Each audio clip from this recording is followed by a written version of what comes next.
Alors aujourd'hui on vient pour le début du comptage des grues cendrées qui viennent passer l'hiver ici dans le Médoc. Donc la grue cendrée c'est un des plus grands oiseaux d'Europe, un oiseau migrateur. C'est un oiseau qui est relativement connu. Dès qu'on entend les premiers vols de grues, qu'on les voit passer haut dans le ciel en forme de V, ça marque le début de l'automne, l'arrivée de l'hiver.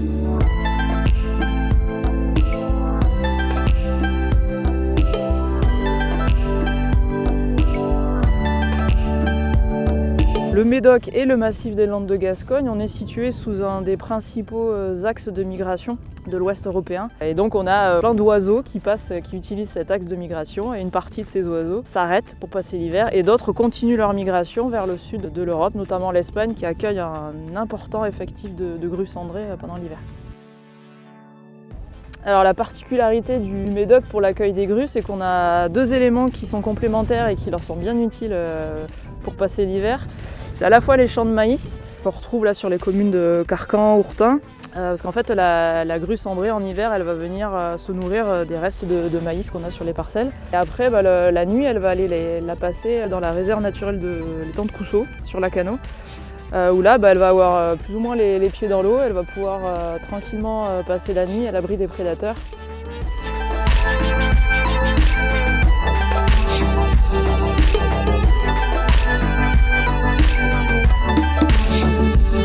On est sur un site qui est protégé donc par la loi française, c'est l'outil réserve naturelle. C'est une grande zone humide comme vous pouvez le voir qui est en train de se remplir d'eau pour cet hiver, et c'est vraiment ce que les grues vont venir chercher. Elles viennent chercher un endroit qui est calme et où il y a de la présence de l'eau.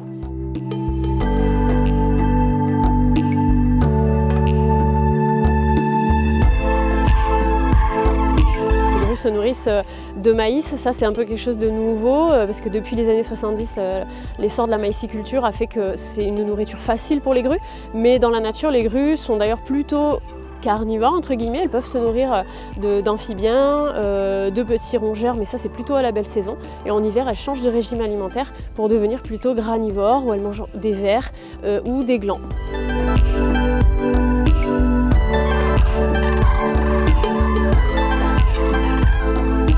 Un réseau de partenaires avec lesquels on suit les populations qui passent l'hiver dans le Médoc. On démarre tous à peu près vers 10 h les comptages. On a des circuits qui sont préidentifiés. On note chaque point, l'horaire, et on regarde aussi les mouvements qu'il peut y avoir entre différentes parcelles pour être sûr que nos collègues ne font pas des doubles comptages. Et après on se réunit pour récupérer toutes les fiches terrain et puis voir combien de grues on a compté à chaque fois.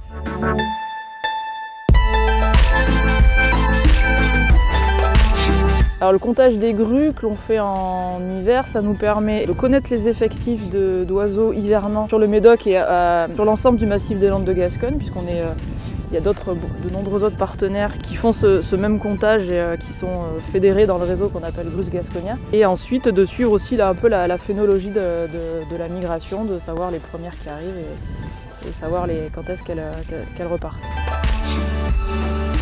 On a effectivement de plus en plus de grues qui viennent sur la réserve chaque année, mais aussi en général dans les Landes de Gascogne. Il y a d'autres sites qui accueillent les grues, comme Arjusan, qui est le plus gros site où ils ont plus de 20 000 grues. Et en fait, on voit effectivement une hausse de la population de grues, ce qui est plutôt bon signe, et c'est le résultat d'efforts de protection de l'espèce et des espaces naturels depuis déjà un certain nombre d'années.